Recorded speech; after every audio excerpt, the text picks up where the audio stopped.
नमस्कार दोस्तों, किस्से कहानियाँ में आपका स्वागत है। मैं हूँ आपकी होस्ट रश्मि। आज हम सुनेंगे गोदान का 5वां भाग। पिछले भाग में हमने सुना होरी अपने दोनों भाइयों को गाय दिखाना चाहता है, पर चुपके से उनकी बातें सुन लेता है। हीरा कहता है कि यह गाय होरी ने अपने दोनों छोटे भाइयों के हिस्से के पैसे खाकर खरीदी है। यह बात सुनकर होरी को बहुत बड़ा धक्का लगता है। वह घर वापस जाता है और गाय को वापस भोला को देने का निश्चय कर लेता है। तभी धनिया उसे रोक लेती है और समझ जाती है कि जरूर हीरा ने कुछ कहा है, और वह उससे लड़ने के लिए उसके घर पहुंच जाती है। हीरा और धनिया के बीच खूब झगड़ा हो जाता है। पूरा गांव सुनता है। दोनों एक दूसरे को अपशब्द कहते हैं। वहीं गोबर जब गाय को हाँकता हुआ घर की ओर आ रहा होता है तो झुनिया भी उसके साथ होती है। दोनों के बीच बातचीत होती है। अब सुनिए आगे का भाग। प्रस्तुत है गोदान का भाग 5। जेठ की उदास और गर्म संध्या सेमरी की सड़कों और गलियों में पानी के छिड़काव से शीतल और प्रसन्न हो रही थी। मंडप के चारों तरफ फूलों और पौधों के गमले सजा दिए गए थे और बिजली के पंखे चल रहे थे।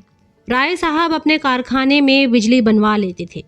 उनके सिपाही पीली वर्दियां डाटे, नीले साफे बांधे जनता पर रौब जमाते फिरते थे। नौकर उजले कुर्ते पहने और केसरिया पग बांधे मेहमानों और मुखियों का आदर सत्कार कर रहे थे। उसी वक्त एक मोटर सिंह द्वार के सामने आकर रुकी और उसमें से 3 महानुभाव उतरे। वह जो खद्दर का कुर्ता और चप्पल पहने हुए हैं, उनका नाम पंडित ओंकार नाथ है। आप दैनिक पत्र बिजली के यशस्वी संपादक हैं, जिन्हें देश चिंता ने घुला डाला है। दूसरे महाशय जो कोट पैंट में हैं, वह हैं तो वकील, पर वकालत ना चलने के कारण एक बीमा कंपनी की दलाली करते हैं और तालुकेदारों को महाजनों और बैंकों से कर्ज दिलाने में वकालत से कहीं ज्यादा कमाई करते हैं। इनका नाम है श्याम बिहारी तनखा। और तीसरे सज्जन जो रेशमी अचकन और तंग पजामा पहने हुए हैं, मिस्टर बी मेहता, यूनिवर्सिटी में दर्शन शास्त्र के अध्यापक हैं। ये तीनों सज्जन राय साहब के सहपाठियों में हैं और शगुन के उत्सव में निमंत्रित हुए हैं। आज सारे इलाके के असामी आएंगे और शगुन के रुपए भेंट करेंगे। रात को धनुष यज्ञ होगा और मेहमानों की दावत होगी। होरी ने 5 रुपए शगुन के दे दिए हैं और एक गुलाबी मिर्जई पहने, गुलाबी पगड़ी बांधे, घुटने तक कछनी काछे, हाथ में एक खुरपी लिए और मुख पर पाउडर लगवाए राजा जनक का माली बन गया है और गरूर से इतना फूल उठा है मानो यह सारा उत्सव उसी के पुरुषार्थ से हो रहा है। राय साहब ने मेहमानों का स्वागत किया। दोहरे बदन के ऊंचे आदमी थे। गठा हुआ शरीर, तेजस्वी चेहरा, ऊंचा माथा, गोरा रंग, जिस पर शरबती रेशमी चादर खूब खिल रही थी। पंडित ओमकार नाथ ने पूछा, अब की कौन सा नाटक खेलने का विचार है? मेरे रस की तो यहाँ वही वस्तु है। राय साहब ने तीनों सज्जनों को अपनी रावटी के सामने कुर्सियों पर बैठाते हुए कहा, पहले तो धनुष यज्ञ होगा, उसके बाद एक प्रहसन। नाटक कोई अच्छा ना मिला, कोई तो इतना लंबा कि शायद 5 घंटों में भी खत्म ना हो, और कोई इतना क्लिष्ट कि शायद यहाँ एक व्यक्ति भी उसका अर्थ ना समझे। आखिर मैंने स्वयं एक प्रहसन लिख डाला जो 2 घंटों में पूरा हो जाएगा। ओंकार नाथ को राय साहब की रचना शक्ति में बहुत संदेह था। उनका ख्याल था कि प्रतिभा तो गरीबी में ही चमकती है, दीपक की भांति, जो अंधेरे ही में अपना प्रकाश दिखाती है, उपेक्षा के साथ, जिसे छिपाने की भी उन्होंने चेष्टा नहीं की। पंडित ओमकार नाथ ने मुंह फेर लिया। मिस्टर तनखा इन बेमतलब की बातों में न पड़ना चाहते थे, फिर भी राय साहब को दिखा देना चाहते थे कि इस विषय में उन्हें कुछ बोलने का अधिकार है। बोले, नाटक कोई भी अच्छा हो सकता है अगर उसके अभिनेता अच्छे हो। अच्छे से अच्छा नाटक बुरे अभिनेताओं के हाथ में पड़कर बुरा हो सकता है। जब तक स्टेज पर शिक्षित अभिनेत्रियां नहीं आती, हमारी नाट्य कला का उद्धार नहीं हो सकता। अब की तो आपने काउंसिल में प्रश्नों की धूम मचा दी। मैं तो दावे के साथ कह सकता हूं कि किसी मेंबर का रिकॉर्ड इतना शानदार नहीं है। दर्शन के अध्यापक मिस्टर मेहता इस प्रशंसा को सहन न कर सकते थे। विरोध तो करना चाहते थे, पर सिद्धांत की आड़ में। उन्होंने हाल ही में एक पुस्तक कई साल के परिश्रम से लिखी थी। उसकी जितनी धूम होनी चाहिए थी, उसकी शतांश भी नहीं हुई थी। इससे बहुत दुखी थे। बोले, भाई, मैं प्रश्नों का कायल नहीं। मैं चाहता हूं हमारा जीवन हमारे सिद्धांतों के अनुकूल हो। आप कृषकों के शुभेच्छु हैं, उन्हें तरह तरह की रियायत देना चाहते हैं, जमींदारों के अधिकार छीन लेना चाहते हैं, बल्कि उन्हें आप समाज का शाप कहते हैं। फिर भी आप जमींदार हैं, वैसे ही जमींदार जैसे हजारों और जमींदार हैं। अगर आपकी धारणा है कि कृषकों के साथ रियायत होनी चाहिए तो पहले आप खुद शुरू करें। काश्तकारों को बगैर नजराने लिए पट्टे लिख दे, बेगार बंद कर दे, इजाफा लगान को तिलांजलि दे दे, चरावर जमीन छोड़ दे। मुझे उन लोगों से जरा भी हमदर्दी नहीं है जो बातें तो करते हैं कम्युनिस्टों की सी, मगर जीवन है रईसों का सा, उतना ही विलासमय, उतना ही स्वार्थ से भरा हुआ। राय साहब को आघात पहुंचा। वकील साहब के माथे पर बल पड़ गई और संपादक जी के मुंह में जैसे कालिख लग गई। वह खुद समिष्टवाद के पुजारी थे, पर सीधे घर में आग न लगाना चाहते थे। तनख्वाह ने राय साहब की वकालत की। मैं समझता हूँ राय साहब का अपने आसामियों के साथ जितना अच्छा व्यवहार है, अगर सभी जमींदारों से वैसा ही हो जाए तो यह प्रश्न ही ना रहे। मेहता ने हथौड़े की दूसरी चोट जमाई। मानता हूँ आपका अपने असामियों के साथ बहुत अच्छा बर्ताव है, मगर प्रश्न यह है कि उसमें स्वार्थ है या नहीं। इसका एक कारण क्या यह नहीं हो सकता कि मध्यम आंच में भोजन स्वादिष्ट पकता है? गुड़ से मारने वाला जहर से मारने वाले की अपेक्षा कहीं सफल हो सकता है। मैं तो केवल इतना जानता हूँ, हम या तो साम्यवादी हैं या नहीं हैं। हैं तो उसका व्यवहार करें, नहीं है तो बकना छोड़ दें। मैं नकली जिंदगी का विरोधी हूँ। अगर मांस खाना अच्छा समझते हो तो खुलकर खाओ, बुरा समझते हो तो मत खाओ। यह तो मेरी समझ में आता है, लेकिन अच्छा समझना और छिपकर खाना, यह मेरी समझ में नहीं आता। मैं तो इसे कायरता भी कहता हूँ और धूर्तता भी, जो वास्तव में एक है। राय साहब सभा चतुर आदमी थे। अपमान और आघात को धैर्य और उदारता से सहने का उन्हें अभ्यास था। कुछ असमंजस में पड़े हुए बोले, आपका विचार बिल्कुल ठीक है मेहता जी। आप जानते हैं मैं आपकी साफगोई का कितना आदर करता हूँ, लेकिन आप यह भूल जाते हैं कि अन्य यात्राओं की भांति विचारों की यात्रा में भी पड़ाव होते हैं और आप एक पड़ाव को छोड़कर दूसरे पड़ाव तक नहीं जा सकते। मानव जीवन का इतिहास इसका प्रत्यक्ष प्रमाण है। मैं उस वातावरण में पला हूँ जहाँ राजा ईश्वर है और जमींदार ईश्वर का मंत्री। मेरे स्वर्गवासी पिता असामियों पर इतनी दया करते थे कि पाले या सूखे में कभी आधा और कभी पूरा लगान माफ कर देते थे। अपने बखार से अनाज निकालकर असामियों को खिला देते थे। घर के गहने बेचकर कन्याओं के विवाह में मदद करते थे, मगर उसी वक्त तक जब तक प्रजा उनको सरकार और धर्मावतार कहती थी। मगर उसी वक्त तक जब प्रजा उनको सरकार और धर्मावतार कहती रहे, उन्हें अपना देवता समझकर उनकी पूजा करती रहे। प्रजा का पालन उनका सनातन धर्म था, लेकिन अधिकार के नाम पर वह कौड़ी का एक दांत भी फोड़कर देना ना चाहते थे। मैं उसी वातावरण में पला हूँ और मुझे गर्व है कि मैं व्यवहार में चाहे जो कुछ करूँ, विचारों में उनसे आगे बढ़ गया हूँ और यह मानने लग गया हूँ कि जब तक किसानों को ये रियायतें अधिकारों के रूप में ना मिलेंगी, केवल सद्भावना के आधार पर उनकी दशा सुधर नहीं सकती। स्वेच्छा अगर अपना स्वार्थ छोड़ दे तो अपवाद है। मैं खुद सद्भावना करते हुए भी स्वार्थ नहीं छोड़ सकता और चाहता हूं कि हमारे वर्ग को शासन और नीति के बल से अपना स्वार्थ छोड़ने के लिए मजबूर कर दिया जाए। इसे आप कायरता कहेंगे, मैं इसे विवशता कहता हूँ। मैं इसे स्वीकार करता हूँ कि किसी को भी दूसरे के श्रम पर मोटे होने का अधिकार नहीं है। उपजीवी होना घोर लज्जा की बात है। कर्म करना प्राणी मात्र का धर्म है। समाज की ऐसी व्यवस्था जिसमें कुछ लोग मौज करें और अधिक लोग पीसे और खपे, कभी सुखद नहीं हो सकती। पूंजी और शिक्षा, जिसे मैं पूंजी ही का एक रूप समझता हूँ, इनका किला जितनी जल्दी टूट जाए उतना ही अच्छा है। जिन्हें पेट की रोटी मयस्सर नहीं, उनके अफसर और नियोजक 10-10, 5-5 हज़ार फटकारें, यह हास्यास्पद है और लज्जास्पद भी। इस व्यवस्था ने हम जमींदारों में कितनी विलासिता, कितना दुराचार, कितनी पराधीनता और कितनी निर्लज्जता भर दी है, यह मैं खूब जानता हूँ। लेकिन मैं इन कारणों से इस व्यवस्था का विरोध नहीं करता। मेरा तो यह कहना है कि अपने स्वार्थ की दृष्टि से भी इसका अनुमोदन नहीं किया जा सकता। इस शान को निभाने के लिए हमें अपनी आत्मा की इतनी हत्या करनी पड़ती है कि हम में आत्माभिमान का नाम भी नहीं रह जाता। हम अपने असामियों को लूटने के लिए मजबूर हैं। अगर अफसरों को कीमती कीमती डालियां न दें तो बागी समझे जाएं, शान से ना रहें तो कंजूस कहलाएं। प्रगति की जरा सी आहट पाते ही हम कांप उठते हैं और अफसरों के पास फरियाद लेकर दौड़ते हैं कि हमारी रक्षा कीजिए। हमें अपने ऊपर विश्वास नहीं रहा, ना पुरुषार्थ ही रह गया है।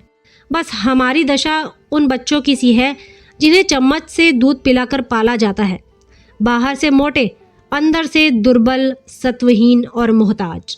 मेहता ने ताली बजाकर कहा, हियर हियर, आपकी जबान में जितनी बुद्धि है काश उसकी आधी भी मस्तिष्क में होती। खेद यही है कि सब कुछ समझते हुए भी आप अपने विचारों को व्यवहार में नहीं लाते। ओमकारनाथ बोले, अकेले चना भार नहीं फोड़ सकता मिस्टर मेहता, हमें समय के साथ चलना भी है और उसे अपने साथ चलाना भी। बुरे कामों में ही सहयोग की ज़रूरत नहीं होती, अच्छे कामों के लिए भी सहयोग उतना ही ज़रूरी है। आप ही क्यों 800 रुपये महीना हड़पते हैं जब आपके करोड़ों भाई केवल 8 रुपये में अपना निर्वाह कर रहे हैं। राय साहब ने ऊपरी खेद लेकिन भीतरी संतोष से संपादक जी की ओर देखा और बोले, व्यक्तिगत बातों पर आलोचना ना कीजिए संपादक जी, हम यहाँ समाज की व्यवस्था पर विचार कर रहे हैं। मिस्टर मेहता उसी ठंडे मन से बोले, नहीं नहीं, मैं इसे बुरा नहीं समझता। समाज व्यक्ति ही से बनता है और व्यक्ति को भूलकर हम किसी व्यवस्था पर विचार नहीं कर सकते। मैं इसीलिए इतना वेतन लेता हूँ कि मेरा इस व्यवस्था पर विश्वास नहीं है। संपादक जी को अचंभा हुआ, अच्छा तो आप वर्तमान व्यवस्था के समर्थक हैं? मैं इस सिद्धांत का समर्थक हूँ कि संसार में छोटे बड़े हमेशा रहेंगे और उन्हें हमेशा रहना चाहिए। इसे मिटाने की चेष्टा करना मानव जाति के सर्वनाश का कारण होगा। कुश्ती का जोड़ बदल गया। राय साहब किनारे खड़े हो गए। संपादक जी मैदान में उतरे। आप इस 20वीं शताब्दी में भी ऊंच नीच का भेद मानते हैं? जी हाँ, मानता हूँ और बड़े जोरों से मानता हूँ। जिस मत के आप समर्थक हैं वह भी तो कोई नई चीज नहीं। जब से मनुष्य में ममत्व का विकास हुआ तभी उस मत का जन्म हुआ। बुद्ध और प्लेटो और ईसा सभी समाज में समता के प्रवर्तक थे। यूनानी और रोमन और सीरियाई सभी सभ्यताओं ने उसकी परीक्षा की, पर अप्राकृतिक होने के कारण कभी वह स्थायी न बन सकी। आपकी बातें सुनकर मुझे आश्चर्य हो रहा है। आश्चर्य अज्ञान का दूसरा नाम है। मैं आपका कृतज्ञ हूँ अगर आप इस विषय पर कोई लेखमाला शुरू कर दें। जी, मैं इतना अहमक नहीं हूँ। अच्छी रकम दिलवाइए तो अलबत्ता। आपने सिद्धांत ही ऐसा लिया है कि खुले खजाने पब्लिक को लूट सकते हैं। मुझ में और आप में अंतर इतना ही है कि मैं जो कुछ मानता हूँ उस पर चलता हूँ। आप लोग मानते कुछ हैं, करते कुछ हैं। धन को आप किसी अन्याय से बराबर फैला सकते हैं, लेकिन बुद्धि को, चरित्र को और रूप को, प्रतिभा को और बल को बराबर फैलाना तो आपकी शक्ति के बाहर है। छोटे बड़े का भेद केवल धन से ही तो नहीं होता। मैंने बड़े बड़े धन कुबेरों को भिक्षुकों के सामने घुटने टेकते देखा है, और आपने भी देखा होगा। रूप के चौखट पर बड़े बड़े महीप नाक रगड़ते हैं। क्या यह सामाजिक विषमता नहीं है? आप रूप की मिसाल देंगे, वहाँ इसके सिवाय और क्या है कि मिल के मालिक ने राज कर्मचारी का रूप ले लिया है। बुद्धि तब भी राज करती थी, अब भी करती है और हमेशा करेगी। तश्तरी में पान आ गए थे। राय साहब ने मेहमानों को पान और इलायची देते हुए कहा, बुद्धि अगर स्वार्थ से मुक्त हो तो हमें उसकी प्रभुता मानने में कोई आपत्ति नहीं। समाजवाद का यही आदर्श है। हम साधु महात्माओं के सामने इसीलिए सर झुकाते हैं कि उनमें त्याग का बल है।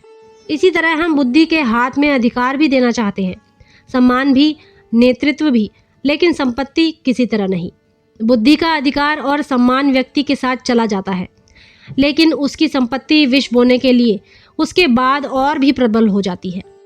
बुद्धि के बगैर किसी समाज का संचालन नहीं हो सकता। हम केवल इस बिच्छू का डंक तोड़ देना चाहते हैं। दूसरी मोटर आ पहुंची और मिस्टर खन्ना उतरे, जो एक बैंक के मैनेजर और शक्कर मिल के मैनेजिंग डायरेक्टर हैं। 2 देवियां भी उनके साथ थीं। राय साहब ने दोनों देवियों को उतारा। वह जो खद्दर की साड़ी पहने बहुत गंभीर और विचारशील सी है, मिस्टर खन्ना की पत्नी कामिनी खन्ना है। दूसरी महिला जो ऊंची एड़ी का जूता पहने हुए हैं और जिनकी मुख छवि पर हंसी फूटी पड़ती है, मिस मालती हैं। आप इंग्लैंड से डॉक्टरी पढ़कर आई हैं और अब प्रैक्टिस करती हैं। तालुकेदारों के महलों में उनका बहुत प्रवेश है। आप नवयुग की साक्षात प्रतिमा हैं। गात कोमल पर चपलता कूट कूट कर भरी हुई। झिझक या संकोच का कहीं नाम नहीं। मेकअप में प्रवीण, बला की हाजिर जवाब, पुरुष मनोविज्ञान की अच्छी जानकार, आमोद प्रमोद को जीवन का तत्व समझने वाली, लुभाने और रिझाने की कला में निपुण। जहां आत्मा का स्थान है वहां प्रदर्शन, जहां हृदय का स्थान है वहां हाव भाव, मनोद्गारों पर कठोर निग्रह, जिसमें इच्छा या अभिलाषा का लोप सा हो गया। आपने मिस्टर मेहता से हाथ मिलाते हुए कहा, सच कहती हूँ, आप सूरत से ही फिलासफर मालूम होते हैं। इस नई रचना में तो आपने आत्मवादियों को उधेड़ कर रख दिया। पढ़ते पढ़ते कई बार मेरे जी में ऐसा आया कि आपसे लड़ जाऊं। फिलासफरों में सहृदयता क्यों गायब हो जाती है? मेहता झेप गए। बिना ब्याहे थे और नवयुग की रमणियों से पनाह मांगते थे। पुरुषों की मंडली में खूब चहकते थे, मगर जो ही कोई महिला आई और आपकी जुबान बंद हुई, जैसे बुद्धि पर ताला लग जाता था। स्त्रियों से शिष्ट व्यवहार तक करने की सुधि न रहती थी। मिस्टर खन्ना ने पूछा, फिलासफरों की सूरत में क्या खास बात होती है देवी जी? मालती ने मेहता की ओर दया भाव से देखकर कहा, मिस्टर मेहता, बुरा ना माने तो बतला दूं। खन्ना मिस मालती के उपासकों में थे। जहां मिस मालती जाए वहां खन्ना का पहुंचना लाजिम था। उनके आसपास भौरे की तरह मंडराते रहते थे। हर समय उनकी यही इच्छा रहती थी कि मालती से अधिक वही बोले, उनकी निगाह अधिक से अधिक उन्हीं पर रहे। खन्ना ने आंख मारकर कहा, फिलासफर किसी की बात का बुरा नहीं मानते, उनकी यही सिफत है। तो सुनिए, फिलासफर हमेशा मुर्दा दिल होते हैं। जब देखिए अपने विचारों में मगन बैठे हैं। आपकी तरफ ताकेंगे मगर आपको देखेंगे नहीं।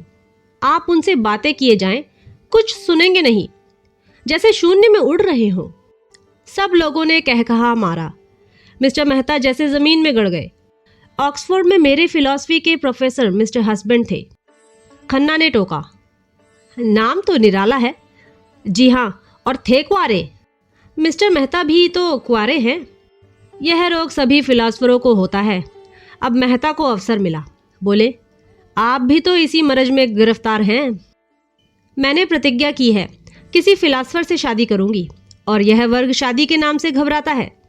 हस्बैंड साहब तो स्त्री को देखकर घर में छिप जाते थे। उनके शिष्यों में कई लड़कियां थीं। अगर उनमें से कोई कभी कुछ पूछने के लिए उनके ऑफिस चली जाती थी तो आप ऐसे घबरा जाते जैसे कोई शेर आ गया हो। हम लोग उन्हें खूब छेड़ा करते थे, मगर थे बेचारे सरल हृदय। कई हजार की आमदनी थी, पर मैंने उन्हें हमेशा एक ही सूट पहने देखा। उनकी एक विधवा बहन थी, वही उनके घर का सारा प्रबंध करती थी। मिस्टर हस्बैंड को तो खाने की फिक्र ही नहीं रहती थी। मिलने वालों के डर से अपने कमरे का द्वार बंद करके लिखा पढ़ी करते थे। भोजन का समय आ जाता तो उनकी बहन आहिस्ता से भीतर के द्वार से उनके पास जाकर किताब बंद कर देती थी। तब उन्हें मालूम होता कि खाने का समय हो गया। रात को भी भोजन का समय बंधा हुआ था। उनकी बहन कमरे की बत्ती बुझा दिया करती थी। एक दिन बहन ने किताब बंद करना चाहा तो आपने पुस्तक को दोनों हाथों से दबा लिया और बहन भाई में जोर आजमाइश होने लगी। आखिर बहन उनकी पहिएदार कुर्सी को खींचकर भोजन के कमरे में लाई। राय साहब बोले, मगर मेहता साहब तो बड़े खुश मिजाज और मिलनसार हैं, नहीं इस हंगामे में क्यों आते? तो आप फिलासफर ना होंगे। जब अपनी चिंताओं से हमारे सिर में दर्द होने लगता है तो विश्व की चिंता सिर पर लाद कर कोई कैसे प्रसन्न रह सकता है? उधर संपादक जी श्रीमती खन्ना से अपनी आर्थिक कठिनाइयों की कथा कह रहे थे। बस यूँ समझिए श्रीमती जी कि संपादक का जीवन एक दीर्घ विलाप है, जिसे सुनकर लोग दया करने के बदले कानों पर हाथ रख लेते हैं। बेचारा ना अपना उपकार कर सके और ना औरों का। पब्लिक उससे आशा तो यह रखती है कि हर एक आंदोलन में वह सबसे आगे रहे, जेल जाए, मार खाए, घर के माल असबाब की कुर्की कराए। यह उसका धर्म समझा जाता है। लेकिन उसकी कठिनाइयों की ओर किसी का ध्यान नहीं हो तो वह सब कुछ। उसे हर एक विद्या, हर एक कला में पारंगत होना चाहिए, लेकिन उसे जीवित रहने का अधिकार नहीं। आप तो आजकल कुछ लिखती ही नहीं। आपकी सेवा करने का जो थोड़ा सा सौभाग्य मुझे मिल सकता है, उससे क्यों मुझे वंचित रखती हैं? मिसेस खन्ना को कविता लिखने का शौक था। इस नाते से संपादक जी कभी कभी उनसे मिलने आया करते थे, लेकिन घर के काम धंधों में व्यस्त रहने के कारण इधर बहुत दिनों से कुछ लिख नहीं सकी थी। सच बात तो यह है कि संपादक जी ने ही उन्हें प्रोत्साहित करके कवि बनाया था। सच्ची प्रतिभा उनमें बहुत कम थी। क्या लिखूं, कुछ सूझता ही नहीं। आपने कभी मिस मालती से कुछ लिखने को नहीं कहा? संपादक जी उपेक्षा भाव से बोले। उनका समय मूल्यवान है कामिनी देवी। लिखते तो वह लोग हैं जिनके अंदर कुछ दर्द है, अनुराग है, लगन है, विचार है, जिन्होंने धन और भोग विलास को जीवन का लक्ष्य बना लिया। वह क्या लिखेंगे? कामिनी ने ईर्ष्या मिश्रित विनोद से कहा। अगर आप उनसे कुछ लिखा सके तो आपका प्रचार दुगना हो जाए। लखनऊ में तो ऐसा कोई रसिक नहीं है जो आपका ग्राहक ना बन जाए। अगर धन मेरे जीवन का आदर्श होता तो आज मैं इस दशा में ना होता। मुझे भी धन कमाने की कला आती है। आज चाहूं तो लाखों कमा सकता हूं, लेकिन यहाँ तो धन को कभी कुछ समझा ही नहीं। साहित्य की सेवा अपने जीवन का ध्येय है और रहेगा। कम से कम मेरा नाम तो ग्राहकों में लिखवा दीजिए। आपका नाम ग्राहकों में नहीं, संरक्षकों में लिखूंगा। संरक्षकों में रानियों महारानियों को रखिए, जिनकी थोड़ी सी खुशामद करके आप अपने पत्र को लाभ की चीज बना सकते हैं। मेरी रानी महारानी आप हैं। मैं तो आपके सामने किसी रानी महारानी की हकीकत नहीं समझता। जिसमें दया और विवेक है वही मेरी रानी है। खुशामद से मुझे घृणा है। कामिनी ने चुटकी ली। लेकिन मेरी खुशामद तो आप कर रहे हैं संपादक जी। संपादक जी ने गंभीर होकर श्रद्धापूर्ण स्वर में कहा, यह खुशामद नहीं है देवी जी, हृदय के सच्चे उद्गार हैं। राय साहब ने पुकारा, संपादक जी जरा इधर आइएगा, मिस मालती आपसे कुछ कहना चाहती हैं। संपादक जी की वह सारी अकड़ गायब हो गई। नम्रता और विनय की मूर्ति बने हुए आकर खड़े हो गए। मालती ने उन्हें सदैव नेत्रों से देखकर कहा, मैं अभी कह रही थी कि दुनिया में मुझे सबसे ज्यादा डर संपादकों से लगता है। आप लोग जिसे चाहें एक क्षण में बिगाड़ दें। मुझी से चीफ सेक्रेटरी साहब ने एक बार कहा, अगर मैं इस ब्लडी ओमकार नाथ को जेल में बंद कर सकूं तो अपने को भाग्यवान समझूं। ओमकार नाथ की बड़ी बड़ी मूंछें खड़ी हो गई। आंखों में गर्व की ज्योति चमक उठी। यूं वह बहुत ही शांत प्रकृति के आदमी थे, लेकिन ललकार सुनकर उनका पुरुषत्व उत्तेजित हो जाता था।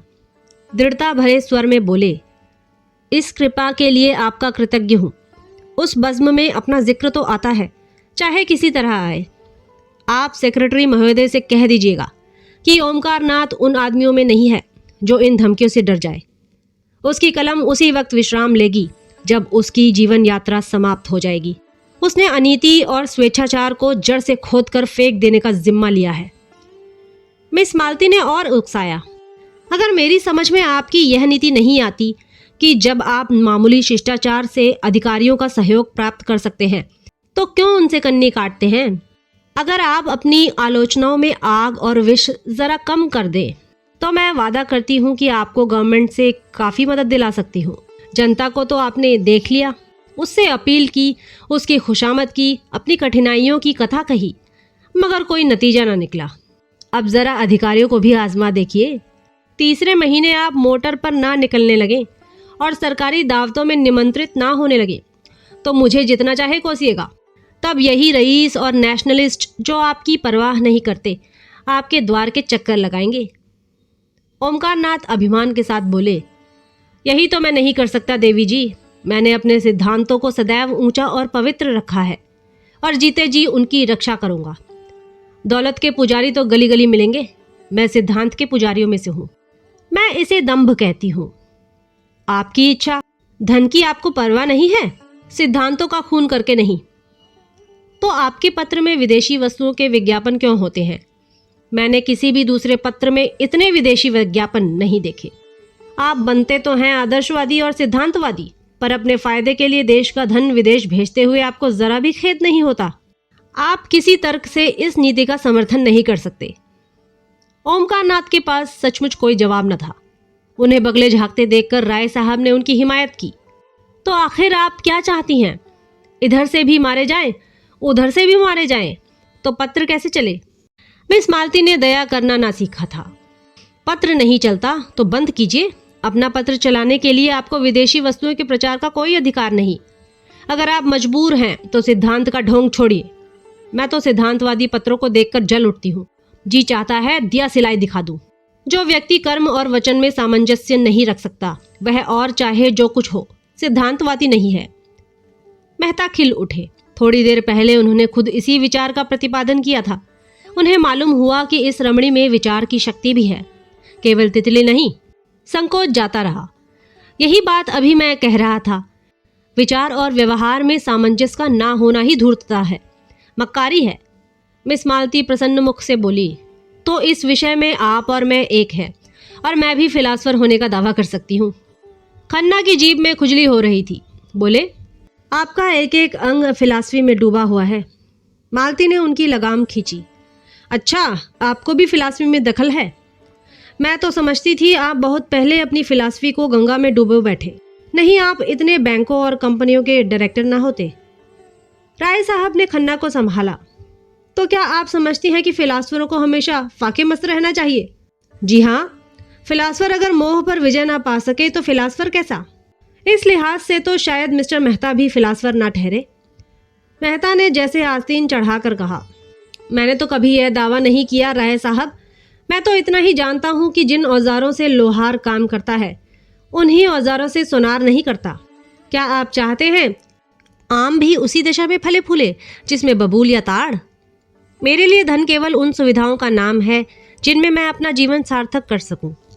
धन मेरे लिए बढ़ने और फलने फूलने वाली चीज नहीं, केवल साधन है। मुझे धन की बिल्कुल इच्छा नहीं। आप वह साधन जुटा दें जिसमें मैं अपने जीवन का उपयोग कर सकूं। ओमकारनाथ समिष्टवादी थे। व्यक्ति की इस प्रधानता को कैसे स्वीकार करते? इसी तरह हर एक मजदूर कह सकता है कि उसे काम करने की सुविधाओं के लिए 1000 महीने की जरूरत है। अगर आप समझते हैं कि उस मजदूर के बगैर आपका काम नहीं चल सकता, तो आपको वह सुविधाएं देनी पड़ेंगी। अगर वही काम दूसरा मजदूर थोड़ी सी मजदूरी में कर दे, तो कोई वजह नहीं कि आप पहले मजदूर की खुशामद करें। अगर मजदूरों के हाथ में अधिकार होता, तो मजदूरों के लिए स्त्री और शराब भी उतनी ही जरूरी सुविधा हो जाती जितनी फिलासफरों के लिए। तो आप विश्वास मानिए, मैं उनसे ईर्ष्या न करता। जब आपका जीवन सार्थक करने के लिए स्त्री इतनी आवश्यक है, तो आप शादी क्यों नहीं कर लेते? मेहता ने निसंकोच भाव से कहा, इसीलिए कि मैं समझता हूँ मुक्त भोग आत्मा के विकास में बाधक नहीं होता। विवाह तो आत्मा को और जीवन को पिंजरे में बंद कर देता है। खन्ना ने इसका समर्थन किया। बंधन और निग्रह पुरानी थ्योरियां हैं, नई थ्योरी है मुक्त भोग। मालती ने चोटी पकड़ी। तो अब मिसेस खन्ना को तलाक देने के लिए तैयार रहना चाहिए। तलाक का बिल पास तो हो, शायद उसका पहला उपयोग आप ही करेंगे। कामिनी ने मालती की ओर विष भरी आंखों से देखा और मुंह सिकोड़ लिया, मानो कह रही हो, खन्ना तुम्हें मुबारक रहे, मुझे परवाह नहीं। मालती ने मेहता की तरफ देखकर कहा, इस विषय में आपके क्या विचार हैं मिस्टर मेहता? मेहता गंभीर हो गए। वह किसी प्रश्न पर अपना मत प्रकट करते थे तो जैसे अपनी सारी आत्मा उसमें डाल देते थे। विवाह को मैं सामाजिक समझौता समझता हूँ और उसे तोड़ने का अधिकार ना पुरुष को है ना स्त्री को। समझौता करने के पहले आप स्वाधीन हैं, समझौता हो जाने के बाद आपके हाथ कट जाते हैं। तो आप तलाक के विरोधी हैं, क्यों? पक्का। और मुक्त भोग वाला सिद्धांत? वह उनके लिए है जो विवाह नहीं करना चाहते। अपनी आत्मा का संपूर्ण विकास सभी चाहते हैं, फिर विवाह कौन करे और क्यों करे? इसीलिए कि मुक्ति सभी चाहते हैं, पर ऐसे बहुत कम हैं जो लोभ से अपना गला छुड़ा सके। आप श्रेष्ठ किसे समझते हैं, विवाहित जीवन को या अविवाहित जीवन को? समाज की दृष्टि से विवाहित जीवन को, व्यक्ति की दृष्टि से अविवाहित जीवन को। धनुष यज्ञ का अभिनय निकट था। 10 से 1 तक धनुष यज्ञ, 1 से 3 तक प्रहसन, यह प्रोग्राम था। भोजन की तैयारी शुरू हो गई। मेहमानों के लिए बंगले में रहने का अलग अलग प्रबंध था। खन्ना परिवार के लिए 2 कमरे रखे गए थे। और भी कितने मेहमान आ गए थे। सभी अपने अपने कमरों में गए और कपड़े बदल बदल कर भोजनालय में जमा हो गए। यहाँ छूत छात का कोई भेद न था। सभी जातियों और वर्णों के लोग साथ भोजन करने लगे। केवल संपादक ओमकारनाथ सबसे अलग अपने कमरे में फलाहार करने गए और कामिनी खन्ना को सिर दर्द हो रहा था। उन्होंने भोजन करने से इनकार किया। भोजनालय में मेहमानों की संख्या 25 से कम न थी। शराब भी थी और मांस भी। इस उत्सव के लिए राय साहब अच्छी किस्म की शराब खास तौर पर खिंचवाते थे। खींची जाती थी दवा के नाम से, पर होती थी खालिस शराब। मांस भी कई तरह के पकते थे, कोफ्ते, कबाब और पुलाव, मुर्ग मुर्गियां, बकरा, हिरन, तीतर, मोर, जिसे जो पसंद हो वह खाए। भोजन शुरू हो गया तो मिस मालती ने पूछा, संपादक जी कहाँ रह गए? किसी को भेजो राय साहब, उन्हें पकड़ लाएं। राय साहब ने कहा, वह वैष्णव है, उन्हें यहाँ बुलाकर क्यों बेचारे का धर्म नष्ट करोगी? बड़ा ही आचार निष्ठ आदमी है। अजी और कुछ ना सही तमाशा तो रहेगा। सहसा एक सज्जन को देखकर उसने पुकारा, आप भी तशरीफ रखते हैं मिर्जा खुर्शीद, यह काम आपके सुपुर्द। आपकी लियाकत की परीक्षा हो जाएगी। मिर्जा खुर्शीद गोरे चिट्टे आदमी थे, भूरी भूरी मूछें, नीली आंखें, दोहरी देह, चांद के बाल सफाचट, छकलिया अचकन और चूड़ीदार पजामा पहने थे। ऊपर से हैट लगा लेते थे। वोटिंग के समय चौंक पड़ते थे और नेशनलिस्टों की तरफ वोट देते थे। सूफी मुसलमान थे, 2 बार हज करने आए थे, मगर शराब खूब पीते थे। कहते थे, जब हम खुदा का एक हुक्म भी कभी नहीं मानते तो दीन के लिए क्यों जान दे। बड़े दिल्लगी बाज बेफिक्रे जीव थे। पहले बसरे में ठीके का कारोबार करते थे, लाखों कमाए, मगर शामत आई कि एक मेम से आशनाई कर बैठे। मुकदमेबाजी हुई, जेल जाते जाते बचे। 24 घंटे के अंदर मुल्क से निकल जाने का हुक्म हुआ। जो कुछ जहां था वहीं छोड़ा और सिर्फ 50,000 लेकर भाग खड़े हुए। बम्बई में उनके एजेंट थे, सोचा था उनसे हिसाब किताब कर ले और जो कुछ निकलेगा उसी में जिंदगी काट देंगे, मगर एजेंटों ने जाल करके उनसे वह 50,000 भी ऐंठ लिए। निराश होकर वहां से लखनऊ चले। गाड़ी में एक महात्मा से साक्षात हुआ। महात्मा जी ने उन्हें सब्ज बाग दिखाकर उनकी घड़ी, अंगूठियां, रुपए सब उड़ा लिए। बेचारे लखनऊ पहुंचे तो देह के कपड़ों के सिवा और कुछ न था। राय साहब से पुरानी मुलाकात थी। कुछ उनकी मदद से और कुछ अन्य मित्रों की मदद से एक जूते की दुकान खोल ली। वह अब लखनऊ की सबसे चलती हुई जूते की दुकान थी। 400-500 रोज की बिक्री थी। जनता को उन पर थोड़े ही दिनों में इतना विश्वास हो गया कि एक बड़े भारी मुस्लिम तालुकेदार को नीचा दिखाकर काउंसिल में पहुंच गए। अपनी जगह पर बैठे बैठे बोले, जी नहीं, मैं किसी का दिन नहीं बिगाड़ता। यह काम आपको खुद करना चाहिए। मज़ा तो जब है कि आप उन्हें शराब पिलाकर छोड़े। यह आपके हुस्न के जादू की आजमाइश है। चारों तरफ से आवाज़ें आई, हाँ हाँ मिस मालती, आज अपना कमाल दिखाइए। मालती ने मिर्जा को ललकारा, कुछ इनाम दोगे? 100 रुपए की एक थैली। हुश, 100 रुपए? लाख रुपए का धर्म बिगाड़ूं 100 के लिए? अच्छा, आप खुद अपनी फीस बताइए। 1000, कौड़ी कम नहीं। अच्छा मंजूर। जी नहीं, लाकर मेहता जी के हाथ में रख दीजिए। मिर्जा जी ने तुरंत 100 रुपए का नोट जेब से निकाला और उसे दिखाते हुए खड़े होकर बोले, भाइयों, यह हम सब मर्दों की इज्जत का मामला है। अगर मिस मालती की फरमाइश ना पूरी हुई तो हमारे लिए कहीं मुंह दिखाने की जगह न रहेगी। अगर मेरे पास रुपए होते तो मैं मिस मालती की एक एक अदा पर 1-1 लाख कुर्बान कर देता। एक पुराने शायर ने अपने माशूक के एक काले तिल पर समरकंद और बुखारा के सूबे कुर्बान कर दिए थे। आज आप सभी साहबों की जवां मर्दी और हुस्न परस्ती का इम्तिहान है। जिसके पास जो कुछ हो सच्चे सूरमा की तरह निकाल कर रख दे। आपको इल्म की कसम, माशूक की अदाओं की कसम, अपनी इज्जत की कसम, पीछे कदम ना हटाइए। मर्दों, रुपए खर्च हो जाएंगे, नाम हमेशा के लिए रह जाएगा। ऐसा तमाशा लाखों में भी सस्ता है। देखिए, लखनऊ के हसीनों की रानी एक जाहिद पर अपने हुस्न का मंत्र कैसे चलाती है। भाषण समाप्त करते ही मिर्जा जी ने हर एक की जेब की तलाशी शुरू कर दी। पहले मिस्टर खन्ना की तलाशी हुई। उनकी जेब से 5 रुपए निकले। मिर्जा ने मुंह फीका करके कहा, वाह खन्ना साहब वाह, नाम बड़े दर्शन थोड़े। इतनी कंपनियों के डायरेक्टर, लाखों की आमदनी और आपकी जेब में 5 रुपए। लाहौल बिला कुव्वत। कहाँ है मेहता? आप जरा जाकर मिसेस खन्ना से कम 100 रुपए वसूल कर लाए। खन्ना खिसियाकर बोले, अजी उनके पास 1 पैसा भी ना होगा। कौन जानता था कि यहाँ आप तलाशी लेना शुरू करेंगे। खैर, आप खामोश रहिए, हम अपनी तकदीर तो आजमा लें। अच्छा, तो मैं जाकर उनसे पूछता हूँ। जी नहीं, आप यहाँ से हिल नहीं सकते। मिस्टर मेहता, आप फिलासफर हैं, मनोविज्ञान के पंडित। देखिए, अपनी भेद न कराइएगा। मेहता शराब पीकर मस्त हो जाते थे। उस मस्ती में उनका दर्शन उड़ जाता था और विनोद सजीव हो जाता था। लपक कर मिसेस खन्ना के पास गए और 5 मिनट ही में मुंह लटकाए लौट आए।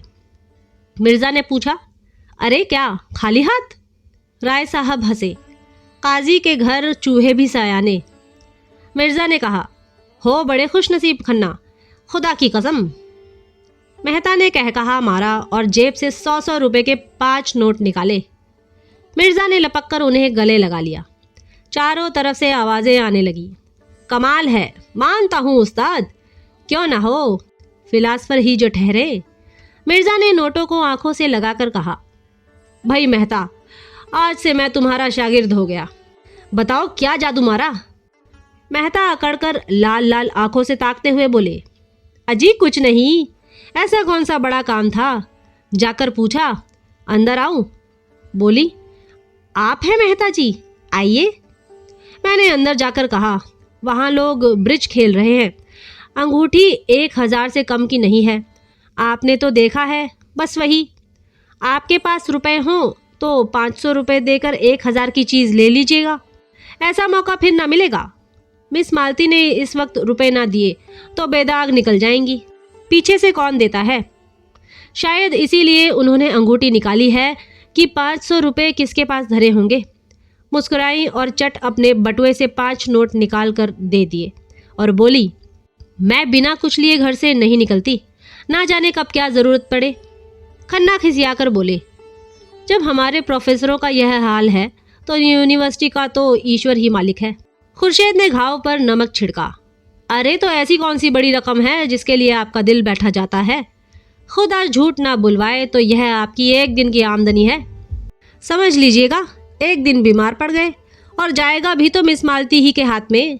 आपके दर्द जिगर की दवा मिस मालती ही के पास तो है। मालती ने ठोकर मारी। देखिए मिर्जा जी, तबेले में लतियाहुज अच्छी नहीं। मिर्जा ने दुम हिलाई। कान पकड़ता हूँ देवी जी।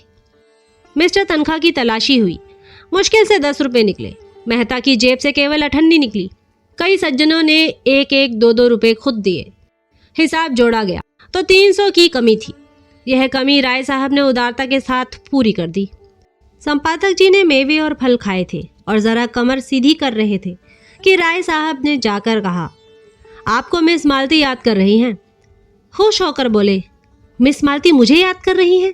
धन्य भाग। राय साहब के साथ ही हाल में आ विराजे।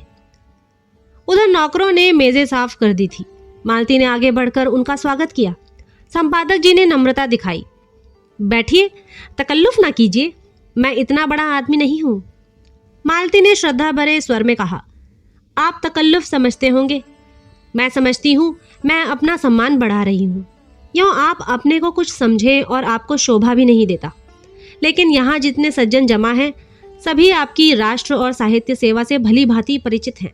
आपने इस क्षेत्र में जो महत्वपूर्ण काम किया है, अभी चाहे लोग उसका मूल्य ना समझें, लेकिन वह समय बहुत दूर नहीं है। मैं तो कहती हूँ वह समय आ गया है जब हर एक नगर में आपके नाम की सड़कें बनेंगी, क्लब बनेंगे, टाउन हॉलों में आपके चित्र लटकाए जाएंगे। इस वक्त जो थोड़ी बहुत जागृति है, वह आप ही के महान उद्योग का प्रसाद है। आपको यह जानकर आनंद होगा कि देश में अब आपके ऐसे अनुयायी पैदा हो गए हैं जो आपके देहात सुधार आंदोलन में आपका हाथ बांटने को उत्सुक हैं। और उन सज्जनों की बड़ी इच्छा है कि यह काम संगठित रूप से किया जाए और एक देहात सुधार संघ स्थापित किया जाए जिसके आप सभापति हों। ओमकार नाथ के जीवन में यह पहला अवसर था कि उन्हें चोटी के आदमियों में इतना सम्मान मिले। यूँ वह कभी कभी आम जलसों में बोलते थे और कई सभाओं के मंत्री और उपमंत्री भी थे, लेकिन शिक्षित समाज में अब तक उनकी उपेक्षा ही की थी। उन लोगों में वह किसी तरह मिल न पाते थे। इसीलिए आम जलसों में उनकी निष्क्रियता और स्वार्थांधता की शिकायत किया करते थे और अपने पत्र में एक एक को रगेदते थे। कलम तेज थी, वाणी कठोर, साफ गोई की जगह उच्च श्रृंखलता कर बैठते थे। इसलिए लोग उन्हें खाली ढोल समझते थे। उसी समाज में आज उनका इतना सम्मान। कहाँ है आज स्वराज और स्वाधीन भारत और हंटर के संपादक? आकर देखे और अपना कलेजा ठंडा करे। आज अवश्य ही देवताओं की उन पर कृपा दृष्टि है। सदुद्योग कभी निष्फल नहीं जाता, यह ऋषियों का वाक्य है। वह स्वयं अपनी नजरों में उठ गए, कृतज्ञता से पुलकित होकर बोले, देवी जी, आप तो मुझे कांटों में घसीट रही हैं। मैंने तो जनता की जो कुछ भी सेवा की अपना कर्तव्य समझकर की। मैं इस सम्मान को अपना नहीं, उस उद्देश्य का सम्मान समझ रहा हूँ जिसके लिए मैंने अपना जीवन अर्पित कर दिया है। लेकिन मेरा नम्र निवेदन है कि प्रधान का पद किसी प्रभावशाली पुरुष को दिया जाए। मैं पदों में विश्वास नहीं रखता, मैं तो सेवक हूँ और सेवा करना चाहता हूँ।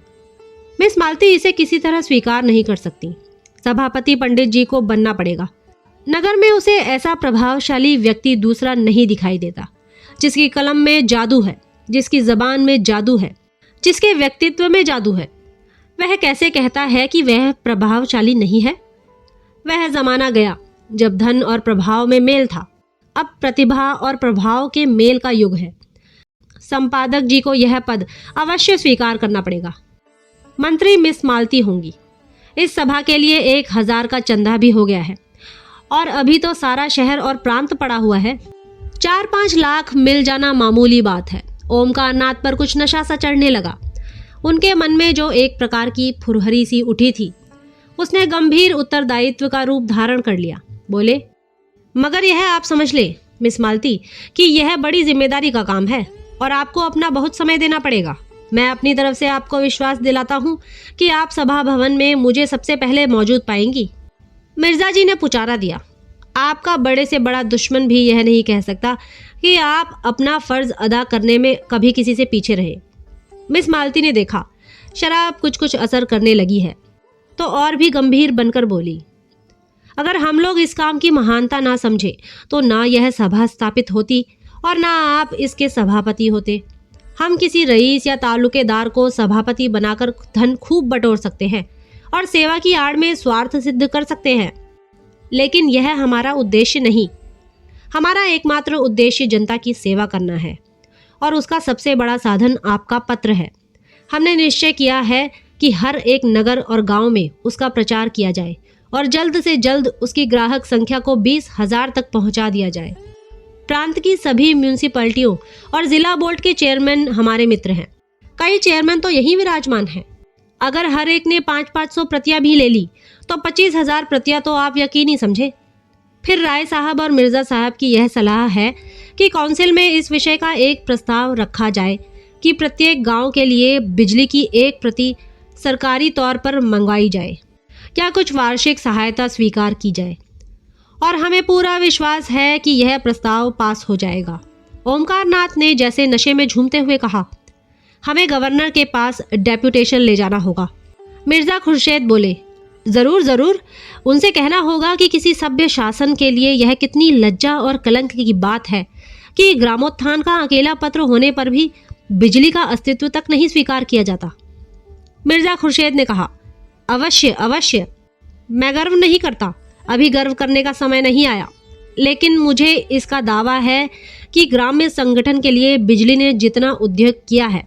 मिस्टर मेहता ने सुधारा, नहीं महाशय, तपस्या कहिए। मैं मिस्टर मेहता को धन्यवाद देता हूँ। हाँ, इसे तपस्या ही कहना चाहिए, बड़ी कठोर तपस्या। बिजली ने जो तपस्या की है वह इस प्रांत के ही नहीं, इस राष्ट्र के इतिहास में अभूतपूर्व है। मिर्जा खुर्शीद बोले, जरूर जरूर। मिस मालती ने एक पैग और दिया, हमारे संघ ने यह निश्चय भी किया है कि काउंसिल में अब की जो जगह खाली हो उसके लिए आपको उम्मीदवार खड़ा किया जाए। आपको केवल अपनी स्वीकृति देनी होगी, शेष सारा काम हम लोग कर लेंगे। आपको ना खर्च से मतलब, ना प्रोपेगेंडा, ना दौड़ धूप से। ओमकार नाथ की आंखों की ज्योति दुगनी हो गई।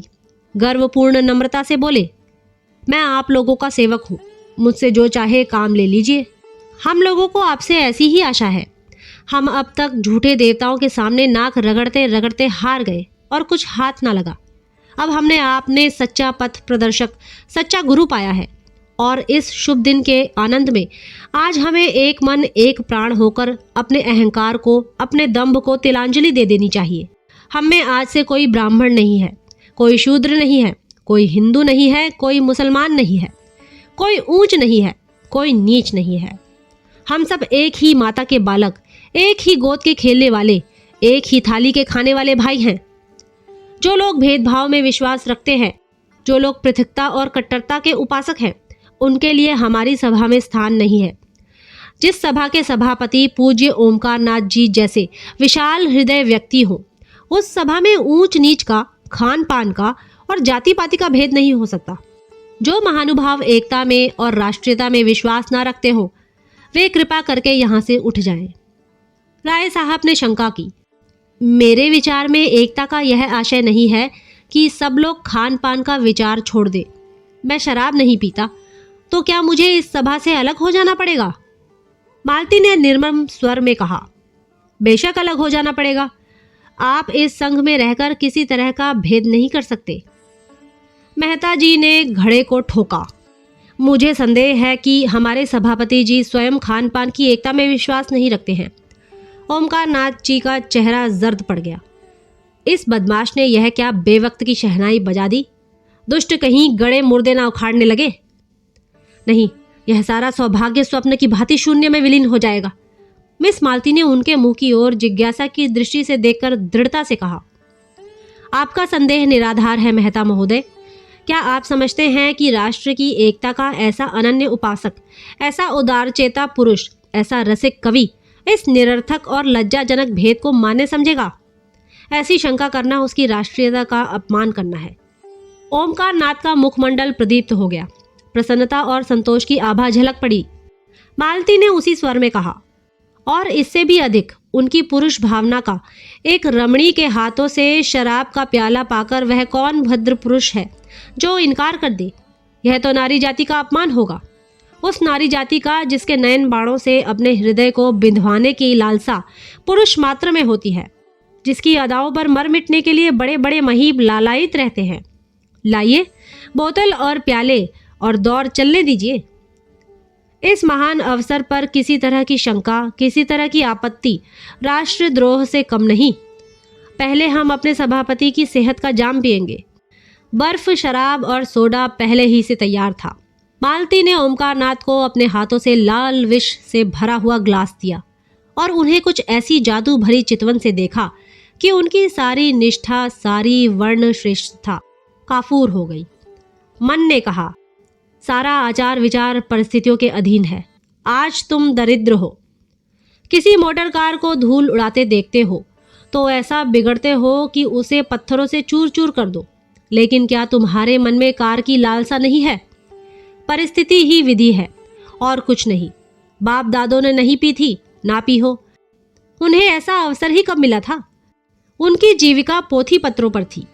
शराब लाते कहाँ से और पीते भी तो जाते कहाँ? फिर वह तो रेलगाड़ी पर ना चढ़ते थे, कल का पानी ना पीते थे, अंग्रेजी पढ़ना पाप समझते थे। समय कितना बदल गया है। समय के साथ अगर नहीं चल सकते तो वह तुम्हें पीछे छोड़कर चला जाएगा। ऐसी महिला के कोमल हाथों से विष भी मिले तो शिरोधार्य करना चाहिए। जिस सौभाग्य के लिए बड़े बड़े राजे तरसते हैं, वह आज उनके सामने खड़ा है। क्या वह उसे ठुकरा सकते हैं? उन्होंने गिलास ले लिया और सिर झुकाकर अपनी कृतज्ञता दिखाते हुए एक ही सांस में पी गए और तब लोगों को गर्व भरी आंखों से देखा, मानो कह रहे हूं, अब तो आपको मुझ पर विश्वास आया। क्या समझते हैं मैं निरापोंगा पंडित हूं? अब तो मुझे दंभी और पाखंडी कहने का साहस नहीं कर सकते। हॉल में ऐसा शोरगुल मचा कि कुछ न पूछो, जैसे पिटारे में बंद गहगहे निकल पड़े हों। वाह देवी जी, क्या कहना है। कमाल है मिस मालती, कमाल है। तोड़ दिया, नमक का कानून तोड़ दिया, धर्म का किला तोड़ दिया, नेम का घड़ा फोड़ दिया। ओमकार नाथ के कंठ के नीचे शराब का पहुंचना था कि उनकी रसिकता वाचाल हो गई। मुस्कुराकर बोले, मैंने अपने धर्म की थाती मिस मालती के कोमल हाथों में सौंप दी और मुझे विश्वास है वह उसकी यथोचित रक्षा करेंगी। उनके चरण कमलों के इस प्रसाद पर मैं ऐसे 1000 धर्मों को न्यौछावर कर सकता हूँ। कह कहूँ से हॉल गूंज उठा। संपादक जी का चेहरा फूल उठा था, आंखें झुकी पड़ती थी। दूसरा ग्लास भरकर बोले, यह मिस मालती की सेहत का जाम है। आप लोग पिएं और उन्हें आशीर्वाद दें। लोगों ने फिर अपने अपने ग्लास खाली कर दिए। उसी वक्त मिर्ज़ा खुर्शीद ने एक माला लाकर संपादक जी के गले में डाल दी और बोले, सज्जनों, फिदवी ने अभी अपने पूज्य सदर साहब की शान में एक कसीदा कहा है। आप लोगों की इजाज़त हो तो सुनाऊं? चारों तरफ से आवाज़ें आई, हाँ हाँ ज़रूर सुनाइएगा। ओमकार नाथ भंग तो आए दिन पिया करते थे और उनका मस्तिष्क इसका अभ्यस्त हो गया था, मगर शराब पीने का उन्हें यह पहला अवसर था। भंग का नशा मंथर गति से एक स्वप्न की भांति आता था और मस्तिष्क पर मेघ के समान छा जाता था। उनकी चेतना बनी रहती थी। उन्हें खुद मालूम होता था कि इस समय उनकी वाणी बड़ी लच्छेदार है और उनकी कल्पना बहुत प्रबल। शराब का नशा उनके ऊपर सिंह की भांति झपटा और दबोच बैठा। वह कहते कुछ हैं, मुंह से निकलता कुछ और। फिर यह ज्ञान भी जाता रहा, वह क्या कहते हैं और क्या करते हैं इसकी सुधि ही ना रही।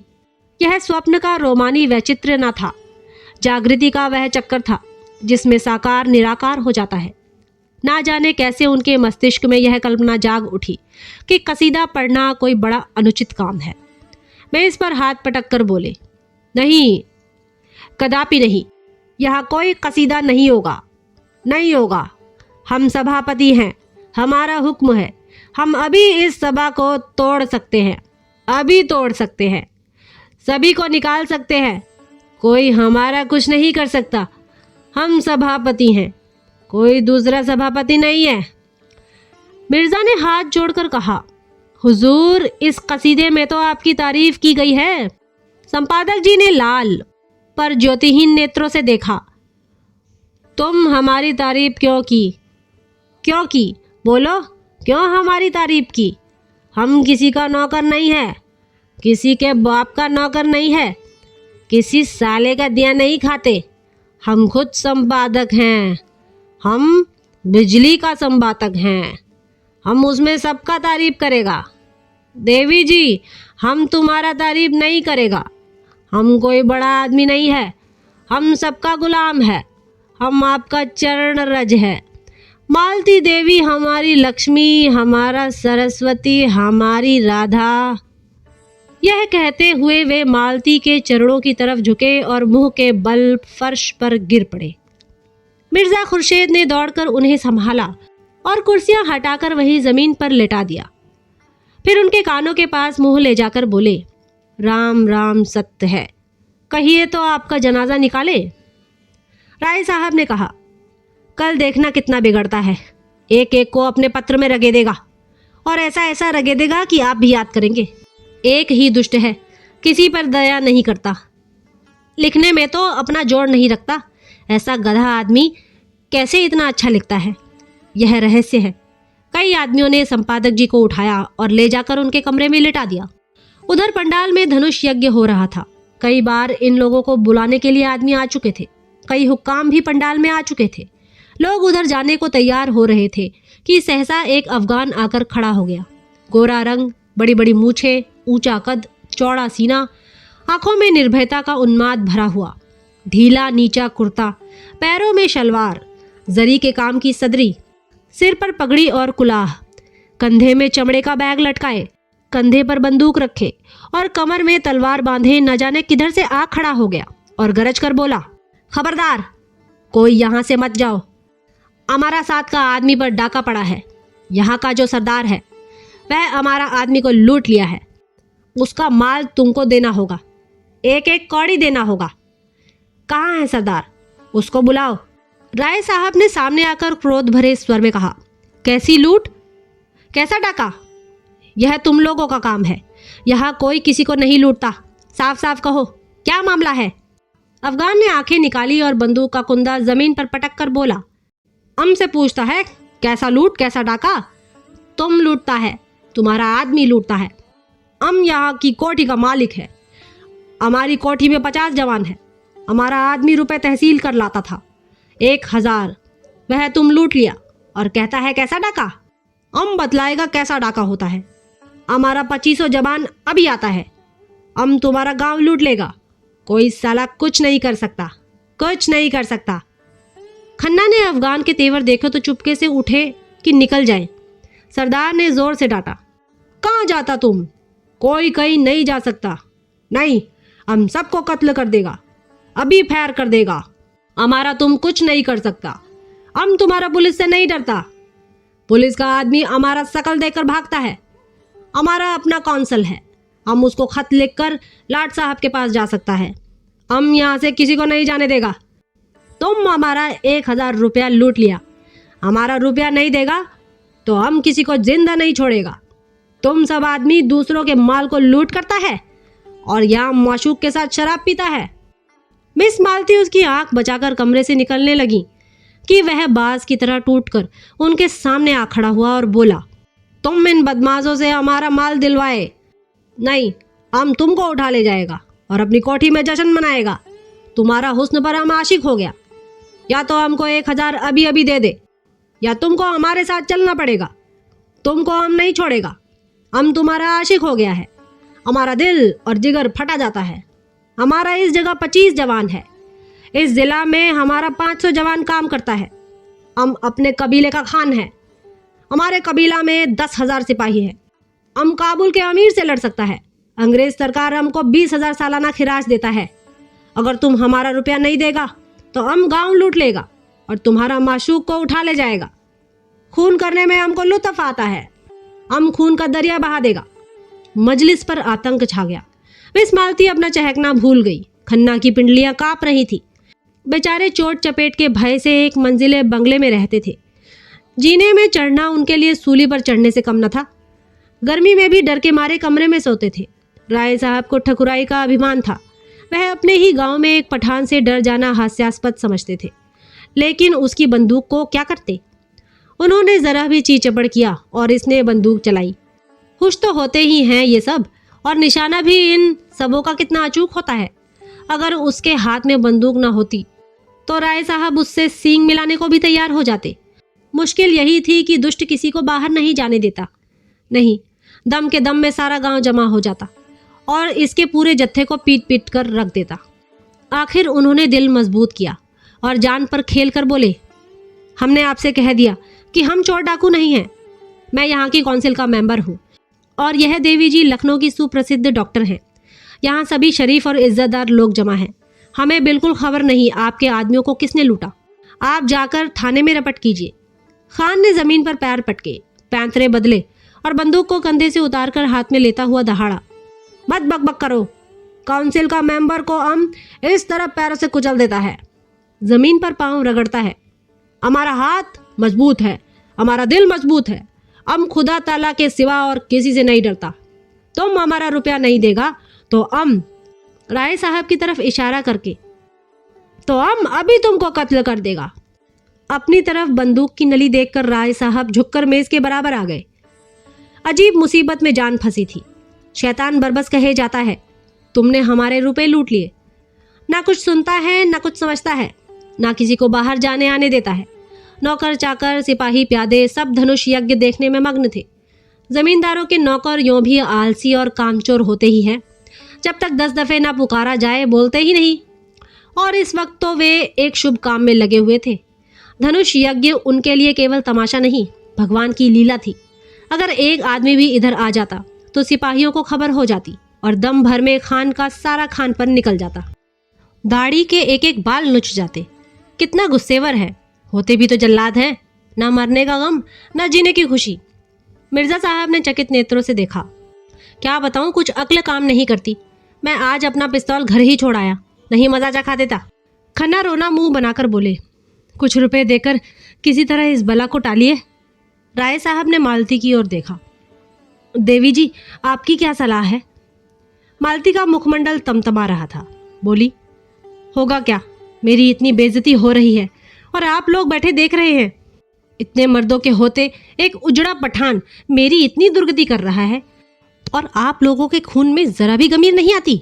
आपको जान इतनी प्यारी है, क्यों एक आदमी बाहर जाकर शोर नहीं मचाता? क्यों आप लोग उस पर झपटकर उसके हाथ से बंदूक नहीं छीन लेते? बंदूक ही तो चलाएगा, चलाने दो। 1 या 2 की जान ही तो जाएगी, जाने दो। मगर देवी जी मर जाने को जितना आसान समझती थी और लोग ना समझते थे। कोई आदमी बाहर निकलने की फिर हिम्मत करे और पठान गुस्से में आकर 10-5 फायर कर दे तो यहाँ सफाया हो जाएगा। बहुत होगा, पुलिस उसे फांसी की सजा दे देगी। वह भी क्या ठीक, एक बड़े कबीले का सरदार है, उसे फांसी देते हुए सरकार भी सोच विचार करेगी। ऊपर से दबाव पड़ेगा। राजनीति के सामने न्याय को कौन पूछता है? हमारे ऊपर उल्टे मुकदमे दायर हो जाएं और दंडकारी पुलिस बिठा दी जाए तो आश्चर्य नहीं। कितने मजे से हंसी मजाक हो रहा था, अब तक ड्रामा का आनंद उठाते होते। इस शैतान ने आकर एक नई विपत्ति खड़ी कर दी और ऐसा जान पड़ता है बिना दो एक खून किए मानेगा भी नहीं। खन्ना ने मालती को फटकारा, देवी जी, आप तो हमें ऐसा लताड़ रही हैं मानो अपनी प्राण रक्षा करना कोई पाप है। प्राण का मोह प्राणी मात्र में होता है और हम लोगों में भी हो तो कोई लज्जा की बात नहीं। आप हमारी जान इतनी सस्ती समझती हैं, यह देखकर मुझे खेद होता है। 1000 का ही तो मामला है, आपके पास मुफ्त के 1000 हैं, उसे देकर क्यों नहीं विदा कर देती? आप खुद अपनी बेइज्जती करा रही हैं, इसमें हमारा क्या दोष? राय साहब ने गर्म होकर कहा, अगर इसने देवी जी को हाथ लगाया तो चाहे मेरी लाश यहीं तड़पने लगे, मैं उससे भिड़ जाऊंगा। आखिर वह भी आदमी ही तो है। मिर्जा साहब ने संदेह से सिर हिलाकर कहा, राय साहब, आप सभी इन सबों के मिजाज से वाकिफ नहीं हैं। यह फायर करना शुरू करेगा तो फिर किसी को जिंदा ना छोड़ेगा। इनका निशाना बेखता होता है। मिस्टर तनखा बेचारे आने वाले चुनाव की समस्या सुलझाने आए थे। 10-5 हजार का वारा न्यारा करके घर जाने का स्वप्न देख रहे थे। यहाँ जीवन ही संकट में पड़ गया। बोले, सबसे सरल उपाय वही है जो अभी खन्ना जी ने बतलाया। 1000 ही की तो बात है और रुपए मौजूद हैं, तो आप लोग क्यों इतना सोच विचार कर रहे हैं? मिस मालती ने तनखा को तिरस्कार भरी आंखों से देखा। आप लोग इतने कायर हैं, यह मैं ना समझती थी। मैं भी यह ना समझता था कि आपको रुपए इतने प्यारे हैं और वह भी मुफ्त के। जब आप लोग मेरा अपमान देख सकते हैं तो अपने घर की स्त्रियों का अपमान भी देख सकते होंगे। तो आप भी पैसे के लिए अपने घर के पुरुषों को होम करने में संकोच ना करेंगी। खान इतनी देर तक झल्लाया हुआ सा इन लोगों की गिटपिट सुन रहा था। एकाएक गरज कर बोला, अब नहीं मानेगा। हम इतनी देर से यहाँ खड़ा है, तुम लोग कोई जवाब नहीं देता। जेब से सीटी निकालकर, हम तुमको 1 लम्हा और देता है। अगर तुम रुपया नहीं देता तो हम सीटी बजाएगा और हमारा 25 जवान यहाँ आ जाएगा। बस। फिर आंखों में प्रेम की ज्वाला भरकर उसने मिस मालती को देखा। तुम हमारे साथ चलेगा दिलदार, हम तुम्हारे ऊपर फिदा हो जाएगा, अपना जान तुम्हारे कदमों पर रख देगा। इतना आदमी तुम्हारा आशिक है मगर कोई सच्चा आशिक नहीं। सच्चा इश्क क्या है हम दिखा देगा। तुम्हारा इशारा पाते ही हम अपने सीने में खंजर चुभा सकता है। मिर्जा ने घिघिया कर कहा, देवी जी, खुदा के लिए इस मूजी को रुपए दे दीजिए। खन्ना ने हाथ जोड़कर याचना की, हमारे ऊपर दया करो मिस मालती। राय साहब तनकर बोले, हरगिज नहीं, आज जो कुछ होना है हो जाने दीजिए। या तो हम खुद मर जाएंगे या इन जालिमों को हमेशा के लिए सबक दे देंगे। तनखा ने राय साहब को डांट बताई, शेर की मान में घुसना कोई बहादुरी नहीं है, मैं इसे मूर्खता समझता हूँ। मगर मिस मालती के मनोभाव कुछ और ही थे। खान के लालसा प्रदीप्त नेत्रों ने उन्हें आश्वस्त कर दिया था और अब इस कांड में उन्हें मनचलेपन का आनंद आ रहा था। उनका हृदय कुछ देर इन नरपुंगवों के बीच में रहकर उनके बर्बर प्रेम का आनंद उठाने के लिए ललचा रहा था। शिष्ट प्रेम की दुर्बलता और निर्जीवता का उन्हें अनुभव हो चुका था। आज अक्खड़ अनघड़ पठानों के उन्मत्त प्रेम के लिए उनका मन दौड़ रहा था, जैसे संगीत का आनंद उठाने के बाद कोई मस्त हाथियों की लड़ाई देखने के लिए दौड़े। उन्होंने खान साहब के सामने जाकर निशंक भाव से कहा, तुम्हें रुपए नहीं मिलेंगे। खान ने हाथ बढ़ाकर कहा, तो हम तुमको लूट ले जाएगा। तुम इतने आदमियों के बीच से हमें नहीं ले जा सकता। हम तुमको 1000 आदमियों के बीच से ले जा सकता है। तुमको जान से हाथ धोना पड़ेगा। हम अपने माशूक के लिए अपने जिस्म का एक एक बोटी नचवा सकता है। उसने मालती का हाथ पकड़कर खींचा। उसी वक्त होरी ने कमरे में कदम रखा। वह राजा जनक का माली बना हुआ था और उसके अभिनय ने देहातियों को हंसाते हंसाते लौटा दिया था। उसने सोचा, मालिक अभी तक क्यों नहीं आए, वह भी तो आकर देखे कि देहाती इस काम में कितने कुशल होते हैं। उनके यार दोस्त भी देखें, कैसे मालिक को बुलाए। वह अवसर खोज रहा था और जो ही मोहलत मिली दौड़ा हुआ यहाँ आया, मगर यहाँ का दृश्य देखकर भौचक्का सा खड़ा रह गया। सब लोग चुप्पी साधे थरथर कांपते कातर नेत्रों से खान को देख रहे थे और खान मालती को अपनी तरफ खींच रहा था। उसकी सहज बुद्धि ने परिस्थिति का अनुमान लगा लिया। उसी वक्त राय साहब ने पुकारा, होरी दौड़कर जा और सिपाहियों को बुला ला, जा जल्द दौड़। होरी पीछे मुड़ा था कि खान ने उसके सामने बंदूक तानकर डांटा, कहा जाता है सुअर, हम तुमको गोली मार देगा। होरी गवार था, लाल पगड़ी देखकर उसके प्राण निकल जाते थे, लेकिन मस्त सांड पर लाठी लेकर पिल पड़ता था। वह कायर न था, मारना और मरना दोनों ही जानता था, मगर पुलिस के हथकंडों के सामने उसकी एक न चलती थी। बंधे बंधे कौन फिरे, रिश्वत के रुपए कहाँ से लाए, बाल बच्चों को किस पर छोड़े, मगर जब मालिक ललकारते हैं तो फिर किसका डर। तब तो वह मौत के मुंह में भी कूद सकता है। उसने झपटकर खान की कमर पकड़ी और ऐसा अड़ंगा मारा कि खान चारों खाने चित जमीन पर आ रहे और लगे पश्तों में गालियां देने। होरी उनकी छाती पर चढ़ बैठा और जोर से दाढ़ी पकड़कर खींची। दाढ़ी उसके हाथ में आ गई। खान ने तुरंत अपनी कुलाही उतार फेंकी और जोर मारकर खड़ा हो गया। अरे यह तो मिस्टर मेहता है। वही। लोगों ने चारों तरफ से मिस्टर मेहता को घेर लिया। कोई उनके गले लगता, कोई उनकी पीठ पर थपकियां देता था और मिस्टर मेहता के चेहरे पर ना हंसी थी न गर्व, चुपचाप खड़े थे मानो कुछ हुआ ही नहीं। मालती ने नकली रोष से कहा, आपने ये बहरूपन कहां से सीखा? मेरा दिल अभी तक धड़ धड़ कर रहा है। मेहता ने मुस्कुराते हुए कहा, जरा इन भले आदमियों की जवामर्दी की परीक्षा ले रहा था। जो गुस्ताखी हुई हो उसे क्षमा कीजिएगा। तो दोस्तों, गोदान के इस भाग में इतना ही। अगले भाग में आपसे मुलाकात होगी। तब तक के लिए नमस्कार।